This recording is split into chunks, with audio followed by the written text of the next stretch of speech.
And making it 4 medals for India on the opening day of wrestling was Kiran Bishnoi, who bagged the bronze medal in the women's 76 kg category. Kiran breezed through her opening 2 rounds to enter the semi-final, but was comprehensively beaten by Nigeria's Blessing Onyebuchi on technical superiority. But she rebounded by defeating Katus Kiapariya Dhawen of Mauritius 10-0 inside the first period to seal the bronze medal.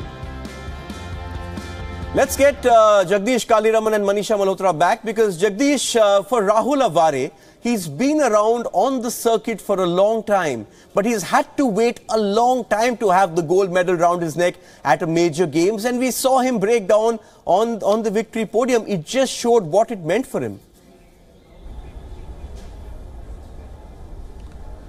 See, Vijay, if you I'm following very closely Rahul Aware from last 8-10 years. So if we talk about Glasgow 2014 Commonwealth Games, so he was injured at that time. So he was not able to participate in the Commonwealth Games. And this time he has done this, he has proven this, that he is the best. And that's why tears were there in his eyes at the time of the national anthem. So this shows the pride of the country, you can say what he was feeling in the heart. So this is all his what we can say hard work, his determination, what he has proved that he is also capable of winning medal at the international podium, and he's a contender. He can win a medal at the 2020 Olympic Games also. So he is a strong contender for 2020 Olympic Games. Okay, Manisha Malhotra, you know Rahul Balasaheb Aware very well. You've worked with him and you've seen his journey. It's been a constant struggle, and he's sadly had to come up at these Olympics, at these Commonwealth Games, in the national trials. He's always had to step back because somebody or the other managed to beat him, be it Amit Dahiya last time around, or at the Olympics trials, it was Sandeep Tomar who went in the 57 kg and then went on to win the quota. Well, yes, and it's been a very, very long journey, and I'm very, very proud of this young man, and he's come a very, very long way. He's had so much bad luck, and it's always been at the most inopportune moments that either he's been injured or his health has not been the best, or he's, lucked out on different bouts, and he's worked so hard, and he's come through it really a very, very uphill battle. He's been in camp for a lot of the time. He's always felt like the outsider, being from Maharashtra, and he's there's been a lot that he's kind of gone through. So I'm really proud of this guy. I'm going to be calling him later on tomorrow when it's a little bit earlier, and I'm very, very happy for him. And now we need to keep him healthy, because he's definitely a potential for a medal in Tokyo. That's high praise coming in from Manisha Malhotra.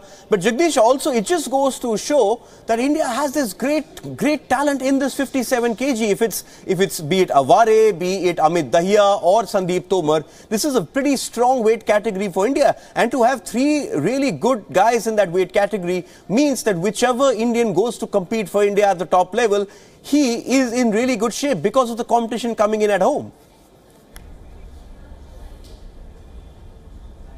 See, we talk about all 3 wrestlers, Rahul Aware, Amit Dahiya and Tomar.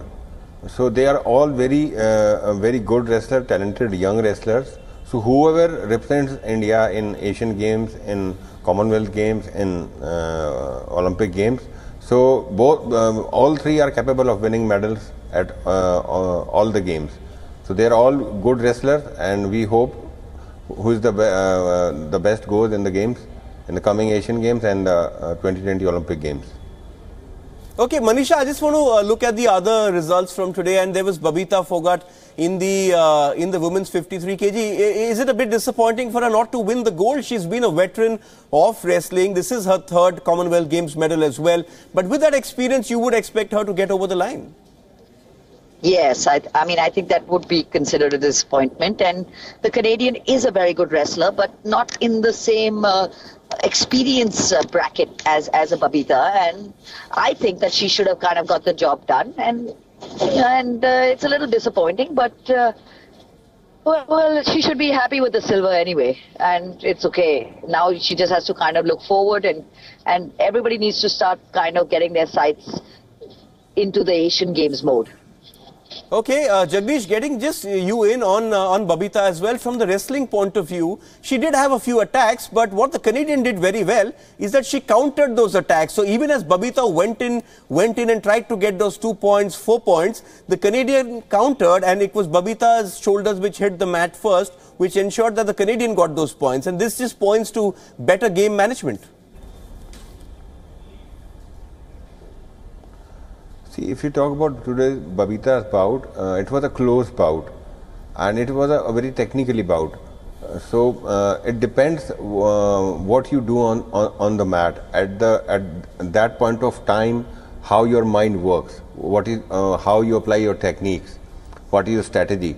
So just I can say it was like bad luck, bad day for Babita. She lost, and I can say that technically. Today, Canadian wrestler Diana Vicker was much better.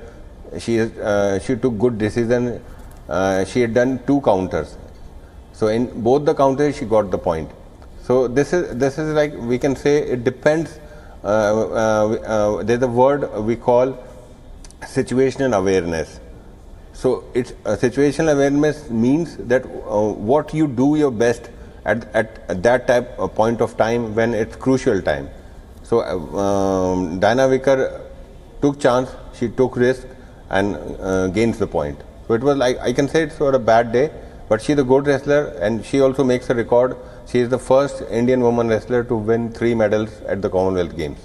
Yes, that's a record Babita forgot and everyone in Indian wrestling will be proud of. All of us here perhaps a bit disappointed that gold medal did not come India's way. But on that note, thank you Jagdish Kaliraman for joining us. It's been a good day for the wrestlers. 4 medals, 2 of them gold. And as this gold rush continues, we'll keep getting Jagdish back on the show. Time for us to move from wrestling to shooting. And India's shooting team continues to add to the medal tally with Tejaswini Sawant bagging a silver medal in the women's 50-meter rifle prone event. Sawant, the 2010 world champion in the event and 2010 silver medalist, has been off the radar in Indian shooting for a while despite winning 2 gold medals at the 2006 Commonwealth Games in Melbourne. With prone not being an Olympic event, there was no final and the scores at the end of the 60-shot qualification series decided the medals. Singapore's Martina Veloso took the gold with a Games record of 6:21. This is her second gold medal of the Games, with Sawant at 618.9. Scotland's Sinead McIntosh took bronze at 618.1, while India's second shooter Anjum Mudgil had a shocker as she finished 16th with a score of 602.2.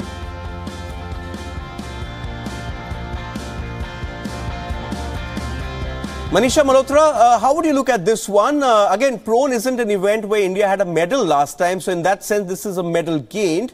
But considering both Tejaswini Sawant and Anjum Mudgil were chosen as specialists for this event, you think not getting 2 medals is something that is worrying, especially with Anjum getting a score of 602 point something. That's something we see not even in the junior ranks.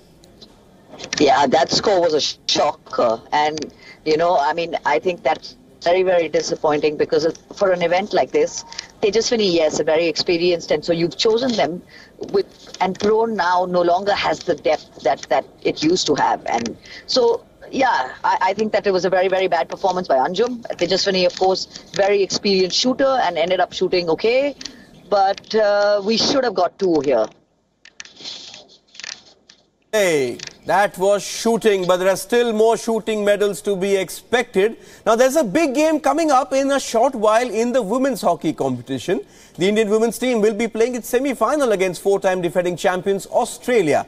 The Indian team bounced back from an opening day defeat against Wales and ended the pool campaign with 3 straight wins, including 1 against Olympic champions England.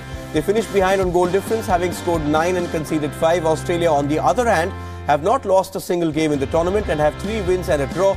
Significantly, they have not conceded a single goal in the competition.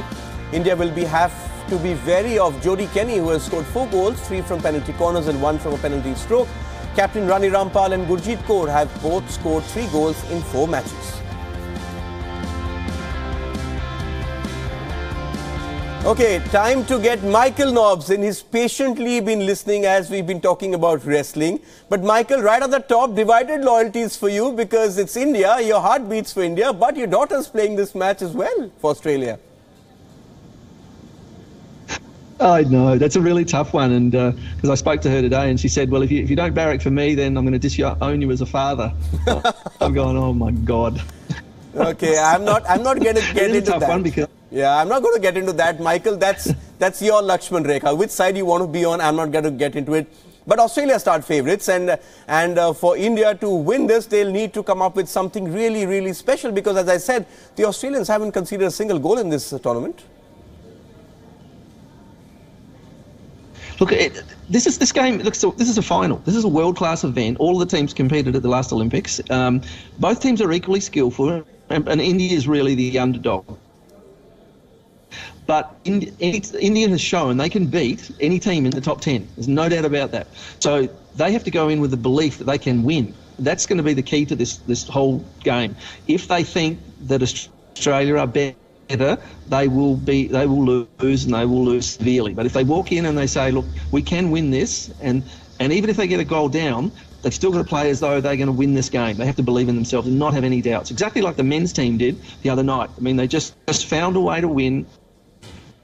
Yes, and Michael, you know, the thing with the Indian team it's going to be an exciting game. The thing with the Indian team is, I was speaking to the coach Harindra Singh last night, and he's completely positive. He says, I don't care about Australia. We want to win the gold. That's the attitude. If that's the attitude in the coach, it's going to be felt by the players as well, because they've bounced back very well. It's like that. Yeah. They've bounced back very well from that opening defeat, and they won 3 on the bounce from there, including that big win against England. And if you want to, you know, really motivate a team, you just show them highlights from that game, the win against England. Look, I have never seen an Indian women's team play that well, and to beat the second to top team in the world. They can win. I mean, both teams can win this. It's the team. They've both got really good drag, world-class and the team that takes their chances, and they'll have 8 or 9 shots each. They'll have 2 or 3 penalty corners each. But the team that takes those chances will win. This is a final. It's completely different to round games. There's no second prizes. Okay. Absolute faith in their ability. Okay, so Michael Nobbs saying this is going to be a really close one. India have to believe, and that's the important word here. India have to believe that they can dethrone Australia. Okay, Michael Nobbs, thank you for joining us, and go and enjoy the game. Root for your daughter at the game, and then when you come back here on the show in the evening, then you can root for India and perhaps talk of it from an Indian perspective. But moving on, India's shuttlers have continued their winning streak at the Commonwealth Games, with medal contenders in both singles and doubles events marching into the quarterfinals today. On the day that he officially became the only second Indian male shuttler ever to be ranked world #1, Kidambi Srikanth thrashed Sri Lanka's Miluka Karunaratne 21-10, 21-10 to enter the last 8. Third seed HS Pranoy, meanwhile, was pushed by Australia's Anthony Joe in the opening game, but he negotiated it 21-18 and then won the second 21-11 to clinch victory in 33 minutes. Over in the women's singles, top seed PV Sindhu made light work of Australia's Wendy Chen, winning 21-15, 21-9 to stay on track for the gold medal. Women's second seed Saina Nehwal needed only 12 minutes to book her spot in the quarters, as Isle of Man's Jessica Lee retired when trailing 421-02. While the third Indian participant in the draw, Rutvika Gadde, recovered from a second set blip to overcome the challenge of Singapore's Jia Min Yiu, 21-10, 21-23, 21-10.